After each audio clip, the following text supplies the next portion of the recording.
नमस्कार। दिन भर की बड़ी खबरों के विश्लेषण के कार्यक्रम सुनिए सच में आपका स्वागत है। मैं हूं मुकेश कुमार। तो दोस्तों, शुरू करते हैं आज का सुनिए सच। आज की खास खबरों पर नजर डालते हुए, अमरिंदर ने जताई नाराजगी तो मनाने पहुंचे हरीश रावत, संकट गहराया। टिकैत की चेतावनी, सरकार ने किसानों की नहीं मानी तो फिर होगी जंग। प्रियंका ने कहा किसानों के साथ हैं। अभद्रता की शिकार महिला से मिली। राहुल ने कहा सिंधिया डर कर संघ में गए, उन्हें अपना महल बचाना था। केंद्र से विवादों के बीच मोदी से मिले शरद पवार तो लगने लगी अटकलें।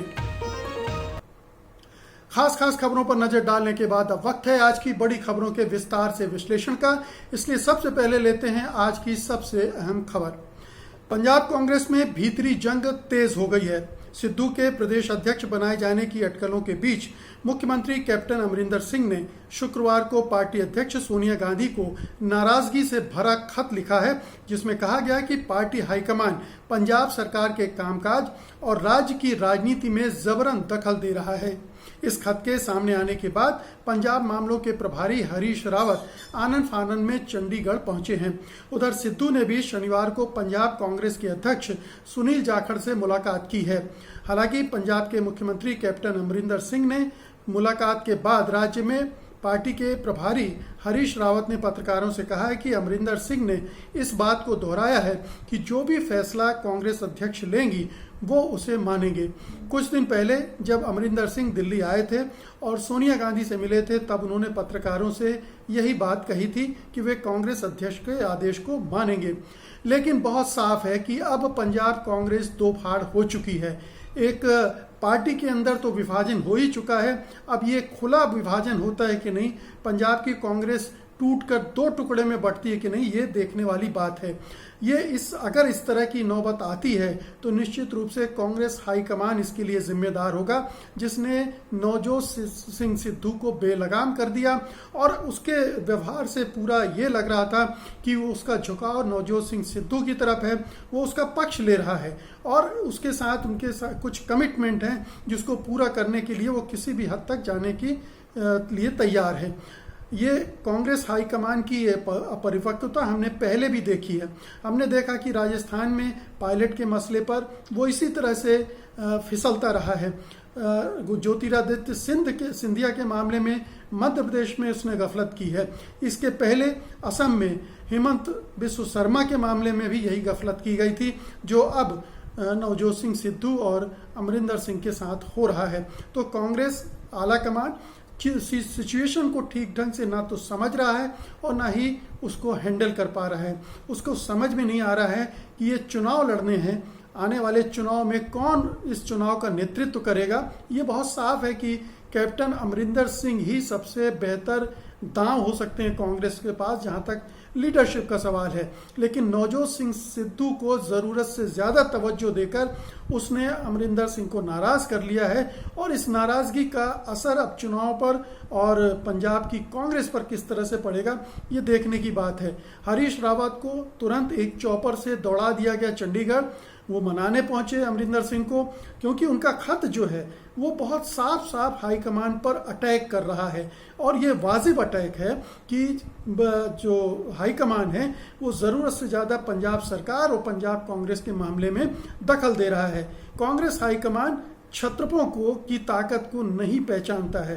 क्षत्रपों को वो काट छांट करने के मूड में रहता है। उनको उनकी जो लोकप्रियता है, उनका जो जनाधार है, उसका सम्मान करना नहीं जानता है। और ये इंदिरा गांधी के समय से कांग्रेस नेतृत्व का यही रवैया रहा है, जिसकी वजह से राज्यों में कांग्रेस खत्म होती जा रही है।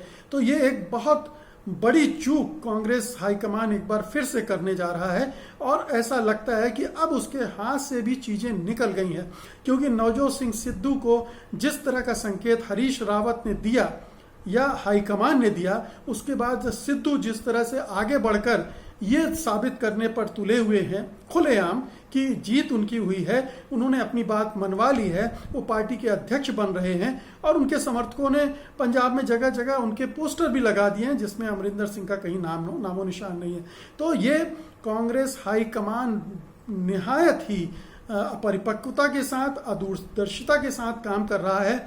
और अगर पंजाब में अब हार होती है पार्टी की, या पार्टी टूटती है, टूट के करीब पहुंच चुकी है, अगर वो टूटती है तो इसके लिए कोई और नहीं, गांधी परिवार जिम्मेदार होगा, कांग्रेस का नेतृत्व जिम्मेदार होगा, वो भले ही किसी और को दोष देने की कोशिश करता रहे। दूसरी खबर लेते हैं। किसान नेता राकेश टिकैत ने सरकार को बड़ी चेतावनी देते हुए कहा कि अगर सरकार बात नहीं मानती तो जंग होगी। किसान आंदोलन के एक प्रमुख चेहरे राकेश टिकैत से ये पूछे जाने पर कि आंदोलन कितना चलेगा, टिकैत ने कहा कि ये तो सरकार बताएगी, क्योंकि किसान तो वापस नहीं जाएगा। किसान नेता ने कहा कि सरकार को बातचीत करनी चाहिए।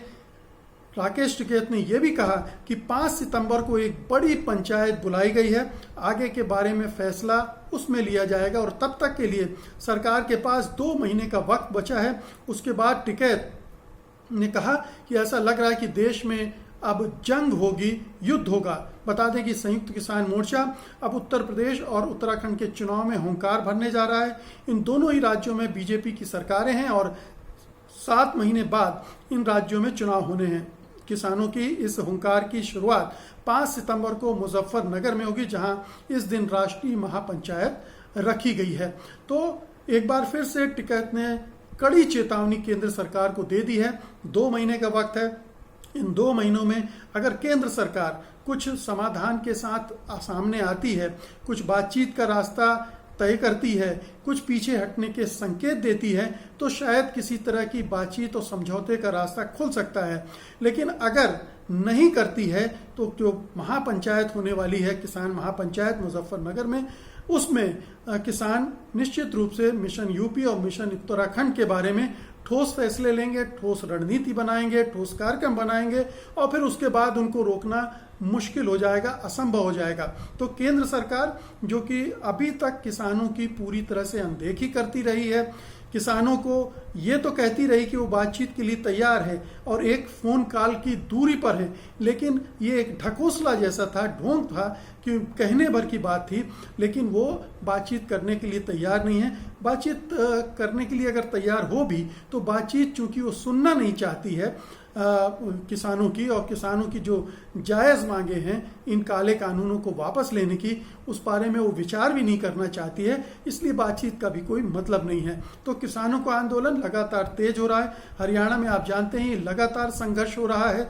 100 किसानों के खिलाफ राजद्रोह के आरोप लगा दिए गए हैं और उसके खिलाफ भी संघर्ष शुरू हो गया कांग्रेस का, माफ कीजिएगा, किसान नेताओं का।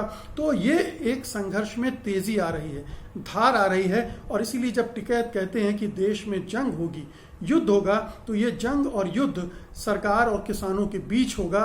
वो इस तरफ इशारा कर रहे हैं, सरकार को चेता रहे हैं कि अगर जंग किसानों से लड़ी उसने तो उसका कोई फायदा नहीं होने जा रहा, उसे भारी नुकसान उठाना पड़ सकता है। अगली खबर का रुख करते हैं। अपने उत्तर प्रदेश दौरे के दूसरे दिन आज कांग्रेस की राष्ट्रीय महासचिव प्रियंका गांधी वाड्रा लखीमपुर खीरी पहुंची, जहां उन्होंने ब्लॉक प्रमुख के चुनाव के दौरान जिस महिला के साथ अभद्रता हुई थी उससे मुलाकात की है। मालूम हो कि हाल में हुए ब्लॉक प्रमुख चुनाव के दौरान लखीमपुर खीरी जिले की पसगवां ब्लॉक से समाजवादी पार्टी की ब्लॉक प्रमुख उम्मीदवार ऋतु सिंह की प्रस्तावक महिला से अभद्रता की गई थी, उसकी साड़ी खींची गई थी, जिसके बाद सरकार घिर गई थी। वहीं पहले दिन प्रियंका ने प्रदेश के कई किसान संगठनों के नेताओं से मुलाकात की है और उनसे कृषि कानूनों एवं किसानों की अन्य समस्याओं पर चर्चा भी की है। कांग्रेस महासचिव ने कहा कि पार्टी किसानों के साथ मजबूती से खड़ी है। उत्तर प्रदेश में पंचायत चुनाव के दौरान हुई हिंसा के खिलाफ प्रियंका गांधी प्रतिमा के सामने मौन व्रत पर भी बैठी और प्रदेश कांग्रेस मुख्यालय के परिसर में पूर्व प्रधानमंत्री इंदिरा गांधी की प्रतिमा का अनावरण भी किया। प्रियंका की कोशिश मिशन यूपी के तहत 2022 के विधानसभा चुनाव में पार्टी की दमदार मौजूदगी दर्ज कराने की है। दमदार मौजूदगी दर्ज कराने की है, ये एजेंडा है प्रियंका गांधी का, लेकिन ये बहुत मुश्किल एजेंडा है। बहुत ही जिस तरह के हालात कांग्रेस के हैं, जिस तरह की संगठन की स्थिति है और जिस तरह की नेतृत्व की दुविधा रही है उत्तर प्रदेश के नेतृत्व को लेकर, उसको कैसे आगे बढ़ाना है, कैसे किसके खिलाफ चुनाव लड़ना है, ये तमाम चीज़ें हैं। एक पसोपेश की स्थिति कांग्रेस की दिख रही है। प्रियंका गांधी भी उस तरह से जूझ कर लड़ने के लिए आमादा नहीं है उत्तर प्रदेश में। शुरू में उन्होंने तेवर ज़रूर दिखाए थे, योगी सरकार के खिलाफ भी काफ़ी ट्वीट किए थे, हाथरस वगैरह पर सक्रिय हुई थी, सोनभद्र में सक्रिय हुई थी, लेकिन उसके बाद एक लंबा अरसा था जब वो खाली रही, कोई गतिविधि उत्तर प्रदेश में नहीं हुई और इसलिए वो जो टेम्पो बना था वो उसकी हवा निकल गई। अब इन 6 महीनों में प्रियंका गांधी क्या करेंगी, कितना करेंगी, कैसे करेंगी, ये अभी देखने की बात है। उनकी रणनीति अभी सामने नहीं आई है। वो मेल मिलाप कर रही हैं, कार्यकर्ताओं से बातचीत कर रही हैं, किसान संगठनों से मिल रही हैं और शायद महिलाओं से मिलकर उनकी भी सहानुभूति बटोरने की कोशिश कर रही हैं, उनको अपने साथ लाने की कोशिश कर रही हैं। लेकिन उनकी ये कोशिश जब तक ज़्यादा से ज़्यादा सक्रियता के साथ और लगातार निरंतर सक्रियता के साथ नहीं होगी, तब तक कांग्रेस में जान नहीं फूटने वाली। कांग्रेस उत्तर प्रदेश में एक तरह से मरणासन हो गई है, वो आईसीयू में है, उसे ऑक्सीजन की ज़रूरत है, उसे टॉनिक की ज़रूरत है, इंजेक्शंस की ज़रूरत है और वो तभी होगा जब प्रियंका गांधी ही नहीं और भी कांग्रेस के बड़े नेताओं को उत्तर प्रदेश की मुहिम में लगाया जाएगा, उन्हें अभियान की जिम्मेदारी सौंपी जाएगी और अलग अलग इलाकों में कांग्रेसियों को इकट्ठा करके उनको कार्यक्रम देकर झोंका नहीं जाएगा। तब तक किसी तरह की उम्मीद करना प्रियंका के लिए एक तरह से बेमानी होगा। अगली खबर लेते हैं। कांग्रेस नेता राहुल गांधी ने पार्टी के असंतुष्टों और बागी तेवर अपनाने वाले नेताओं को 2 टूक संदेश दिया है। उन्होंने कहा कि उन्हें निडर लोग चाहिए और जो आरएसएस के हैं उन्हें चले जाना चाहिए। साफ है कि उनका ये बयान कांग्रेस छोड़कर जाने वाले नेताओं के लिए है। राहुल गांधी कांग्रेस की सोशल मीडिया यूनिट की बैठक में बोल रहे थे। उन्होंने साफ साफ नए लोगों को पार्टी में शामिल करने की वकालत की है। राहुल ने कहा, बहुत सारे ऐसे लोग हैं जो डर नहीं रहे हैं, कांग्रेस के बाहर हैं, उनको अंदर लाओ और जो हमारे यहाँ डर रहे हैं उनको बाहर निकालो। आरएसएस के हो, चलो भैया जाओ, भागो, मजे लो, ज़रूरत नहीं है तुम्हारी, हमें निडर लोग चाहिए, ये हमारी आइडियोलॉजी है। राहुल गांधी के इस बयान को ज्योतिरादित्य सिंधिया, जितेंद्र प्रसाद जैसे नेताओं पर निशाना साधे जाने के तौर पर देखा जा रहा है। सूत्रों के अनुसार सिंधिया का उदाहरण देते हुए राहुल ने कहा, उन्हें अपना महल और धन बचाना था, इसलिए वो डर गए और आरएसएस के साथ चले गए।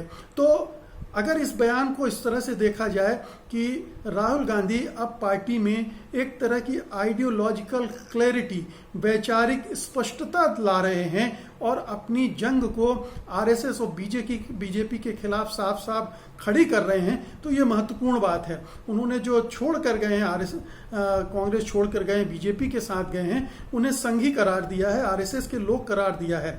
और ऐसे बहुत सारे लोग अभी कांग्रेस में भरे पड़े हैं जो आरएसएस से सिंपैथी रखते हैं, हिंदुत्ववादी एजेंडे से सिंपैथी रखते हैं, उससे जुड़े हुए हैं और मौका पड़ने पर वो तुरंत वहां जा सकते हैं। तो राहुल गांधी चाहते हैं कि ऐसे लोग चले जाएं, लेकिन वो बाहर से उन लोगों को भी लाना चाहते हैं जो आरएसएस और बीजेपी के खिलाफ लड़ाई लड़ने के लिए तैयार हैं और डर नहीं रहे हैं। तो वो उनको आमंत्रित भी कर रहे हैं और अपने कार्यकर्ताओं से भी कह रहे हैं कि आप भी उन्हें जोड़िए और इन ऐसे तत्वों को बाहर भगाइए। उन्होंने जो सिंधिया पर तीखा हमला किया है वो बड़ा महत्वपूर्ण है। उन्होंने साफ साफ कहा है कि ज्योतिरादित्य सिंधिया इसलिए छोड़कर पार्टी गए क्योंकि उनका महल खतरे में था, उनकी जो संपत्ति है, धन है, वो खतरे में था। और ये बहुत सारी अटकलें लगाई जा रही थी कि केंद्र सरकार का दबाव ज्योतिरादित्य सिंधिया पर पड़ रहा है, इनकम टैक्स, ईडी वगैरह का दबाव पड़ रहा है कि अगर वो बीजेपी में शामिल नहीं हुए तो वह उनके खिलाफ कार्रवाई होगी और उनके हाथ से जय विलास पैलेस भी जा सकता है और उनकी बहुत सारी संपत्तियां भी जब्त की जा सकती हैं विभिन्न आधारों पर। और उसके बाद ही ज्योतिरादित्य घबरा गए और उन्होंने आरएसएस और बीजेपी की शरण ली। तो पार्टी तोड़ने के पीछे एक बड़ा कारण ये उस समय भी बताया जा रहा था। अब राहुल गांधी कह रहे हैं, तो हो सकता है राहुल गांधी से सिंधिया की उस समय जो बातचीत हुई हो, उन्होंने उस समय इसका जिक्र किया हो और आज राहुल गांधी ये चीजें सार्वजनिक तौर पर कह रहे हैं। अब देखना यह है कि सिंधिया इसके खंडन में क्या कहते हैं, इसकी सफाई में क्या कहते हैं, और अगर वो चुप रहते हैं तो ये साबित हो जाएगा कि एक बहुत बड़ा कारण था उनके बीजेपी में जाने का। आज की अंतिम खबर लेते हैं। राष्ट्रवादी कांग्रेस पार्टी के नेता शरद पवार की प्रधानमंत्री नरेंद्र मोदी से उनके आवास पर लगभग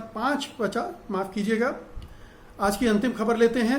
राष्ट्रवादी कांग्रेस पार्टी के नेता शरद पवार की प्रधानमंत्री नरेंद्र मोदी से उनके आवास पर लगभग 50 मिनट तक हुई बातचीत के बाद कई तरह के कयास लगाए जाने लगे हैं।